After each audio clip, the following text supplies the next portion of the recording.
تبارك الذي نزل الفرقان على عبده ليكون للعالمين نذيرا. آپ کا اور میرا نظریہ ہے، آپ کا اور ہمارا نظریہ ہے وفات کے بعد انبیاء کرام اپنی قبور میں زندہ ہیں یا نہیں ہیں؟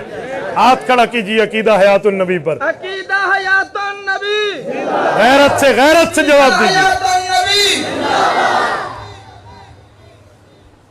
ہاتھ کھڑے کر کے مجھے جواب دیجیے ایک بار پھر. عقیدہ حیات النبی، عقیدہ حیات النبی. کھل کے کہنا چاہیے. میں تو بعض اوقات کہتا ہوں کہ ہمارے جلسے میں اگر مسلمان آتے ہیں تو بولیں، مہمان آتے ہیں تو خیر دلائل سنیں.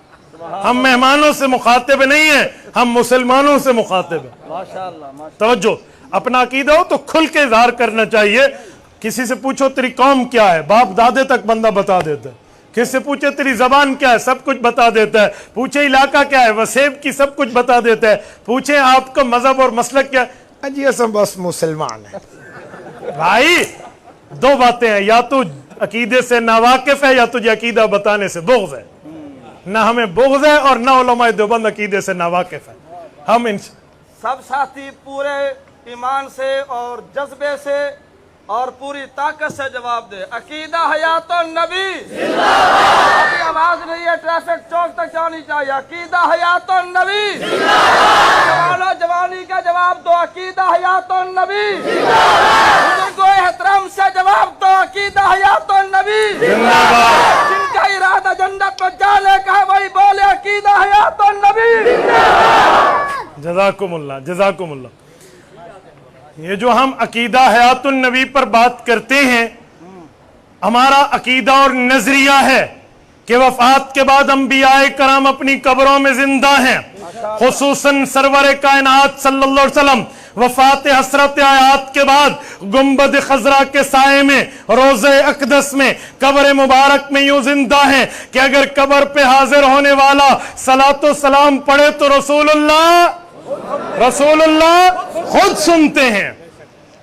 ہم سے سوال ہوتا ہے کہ نبی زندہ ہے، اس لفظ کے ساتھ حدیث تو موجود ہے.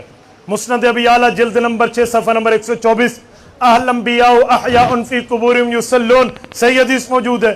لیکن آیت میں نبی کا لفظ نہیں ہے، شہید کا لفظ ہے. ایسا ہے یا نہیں ہے؟ سورۃ بقرہ آیت نمبر 154، وَلَا تَقُولُوا لِمَنْ يُقْتَلُ فِي سَبِيلِ اللَّهِ أَمْوَاتٌ بَلْ أَحْيَاءٌ وَلَٰكِن لَّا تَشْعُرُونَ.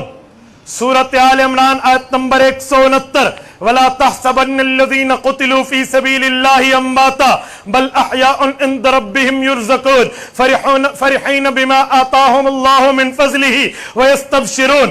ان دو آیات میں رب العزت نے ارشاد فرمایا. پہلی آیت میں 3 باتیں فرمائی. وَلَا تَقُولُوا لِمَنْ يُقْتَلُ فِي سَبِيلِ اللَّهِ أَمْوَاتٌ، شہید کو مردہ نہیں کہنا. اللہ ہم مردہ نہ کہیں تو کیا کہیں؟ فرمایا بل احیاء، اسے زندہ کہنا ہے. اللہ یہ زندہ ہوتا تو خود چلتا، زندہ ہوتا تو خود قبر میں جاتا، زندہ ہوتا تو نبضیں چلتی، زندہ ہوتا تو دل دھڑکتا، زندہ ہوتا تو سانسیں چلتی. اللہ بل احیاء تو مانتے ہیں زندہ ہے، لیکن زندہ کیسے ہے؟ نبض تو نہیں چلتی، دل تو نہیں دھڑکتا، سانس تو نہیں چلتی، زندہ کیسے؟ فرمایا وَلَٰكِن لَّا تَشْعُرُونَ، تمہیں سمجھ نہیں آئے گی، تمہیں شعور نہیں ہے. ماشاءاللہ ماشاءاللہ. کتنی باتیں ہو گئی؟ جواب دیجئے کتنی ہو گئی؟ پہلی بات وَلَا تَقُولُوا لِمَنْ يُقْتَلُ فِي سَبِيلِ اللَّهِ أَمْوَاتٌ، مردہ نہیں کہنا. اللہ کیا کہیں؟ بل احیاء، زندہ کہو. اللہ زندہ کیسے ہے؟ نظر تو نہیں آتا. وَلَٰكِن لَّا تَشْعُرُونَ، تمہیں شعور نہیں ہے، سمجھ نہیں آئے گی. آج جو بندے کہتے ہیں نا کہ ہم قرآن مانتے ہیں، وہ ان تینوں لفظوں کے پے در پے انکاری ہیں. اللہ فرماتے ہیں وَلَا تَقُولُوا لِمَنْ يُقْتَلُ فِي سَبِيلِ اللَّهِ أَمْوَاتٌ، مردہ نہ کہنا. ان کا سارا دن لگتا ہے مردہ ہے مردہ ہے. اللہ فرماتے ہیں بل احیاء، زندہ کہو. ان کا سارا دن لگتا ہے زندہ نہیں ہے، زندہ نہیں ہے. اللہ فرماتے ہیں وَلَٰكِن لَّا تَشْعُرُونَ، تمہیں سمجھ نہیں آئے گی. یہ ہمیں کہتے ہیں مناظرہ کرو اور سمجھا کے دکھاؤ. ایسی بات نہیں. جی مناظرہ کرو، جی سمجھا کے دکھاؤ. میں مناظرے سے پیچھے ہٹنے والا نہیں ہوں. یاد رکھیں میں ایک جملہ کہتا ہوں، اس دھرتی پر، اس کرۂ ارض پر इस चमकते सितारों के आसमान के नीचे किसी मां की कोख ने वो आज तक बेटा पैदा नहीं किया जो उलमाए देवबंद को दलाइल में फंसा जाए। मुनाज़िर इस्लाम हज़रत मौलाना अब्दुल वाहिद नक्शबंदी, मुनाज़िर इस्लाम हज़रत मौलाना अब्दुल वाहिद साहब कुरैशी, अकाबरीन उलमाए देवबंद, अकाबरीन उलमाए देवबंद, अकीदा हयातुन नबी। तो दलील की दुनिया में बात करना बहुत आसान है, ऐसे बातें करना इतराज। सुनिए जरा, तो जब हम ये दलील देते हैं कि रब ने फरमाया मुर्दा नहीं कहना, रब ने फरमाया जिंदा कहना है, रब ने फरमाया तुम्हें समझ नहीं आएगी मानो। एक बंदा मुझे पूछने लगा मौलाना समझ क्यों नहीं आएगी? मैंने कहा पुत्र बाज चीजें ऐसी होती हैं समझ नहीं आती, मानना पड़ता है। कहते कोई मिसाल? मैंने कहा तेरे कंधे पर क्या, अच्छा चलो मैं आपसे पूछता हूं, आपके कंधों पर क्या बैठे हैं? क्या बैठे हैं? क्या बैठे हैं? सब बताएं क्या बैठे हैं? किस जगह बैठे हैं? कहां पर? पक्के हो? कहां बैठे? कंधों पर। आपने ऊपर कमीज पहन लिया, अब फरिश्ता छुप गया होगा। नहीं, दलील दो, दलील दो ना। आप मुझे समझाएं। आप कहते हैं जो चीजें समझ नहीं आती हमें समझाओ। मैं कहता हूं जरा पहले अपने मोंढे को हल कर चा अगली गल बाद। जरा कंधे पर देखते हैं। अगर कहते हो कंधे पर फरिश्ता है, ऊपर कमीज आई है, बुनियान आई है, वास्कट आई है, कंधे पर चादर आई है, फरिश्ता कहां गया? अकल न पेश करना, नस पेश करना, कुरान और हदीस देना। अच्छा, जब बच्चे को बंदा यहां बिठाए, फरिश्ते दी बाह ते बैठती ना पुत्र, पुलिस वाले तफ्तीश के लिए उल्टा लटकाते हैं, फरिश्ता कहां जाता है? नहाने के लिए शावर ऑन करते हो, फरिश्ता कहां जाता है? स्विमिंग के लिए नहर और दरिया में जाते हो, फरिश्ता सिज वेंदे सिन्ना थींदे कहां जाते? समझाओ। कहते समझ को नहीं आंदी बा अल्लाह दा आखा है मन्नो, ते मेरा पुत्रा इत्थे ही समझ को नहीं आंदी, अल्लाह आखे जिंदा है मन्नो। तो यहां भी अल्लाह ने कहा है ना कि मानो, ये भी अकल क्यों पेश करते हो? ये मैंने सिर्फ इसलिए समझाया कि मेरे जाने के बाद आपको कोई कहना अजी दलील वलील कोई नहीं देती इवें आखस, इसलिए मैंने आयत पढ़ दी है। तवज्जो रखना, हमारा नजरिया है अंबिया जिंदा है, लेकिन कुरान करीम लफ्ज शहीद का देता है। अब सवाल उठता है कि जब नबी का लफ्ज हदीस में तो आ गया, कुरान करीम में क्यों नहीं है? भाई कुरान में तो शहीद का जिक्र है। हमारे उलमा एक जवाब देते हैं कि रसूलुल्लाह भी शहीद हैं, क्योंकि हदीस पाक में रसूलुल्लाह ज़हर के असर से शहीद हुए हैं, और ज़हर के असर से शहीद होने वाला मुस्लिम में वल मबतून शहीदुन।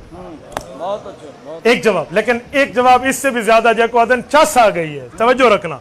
हमने कहा सुनो, हमने कुर्बानी पे बताया था, कुर्बानी में उन आज़ा को जिनको जानवर का खाया नहीं जाता, मसलन खुर्रे, बाले, ऊने, खाल है, अल्लाह के रसूल ने इनका सवाब बताया है, लेकिन गोश्त का सवाब नहीं बताया जिसे खाया जाता है। जवाब था छोटे दर्जे का सवाब बताया जिसे फेंका जाता है, बड़े दर्जे का सवाब समझ आया जिसे खाया जाता है। क्यों जी?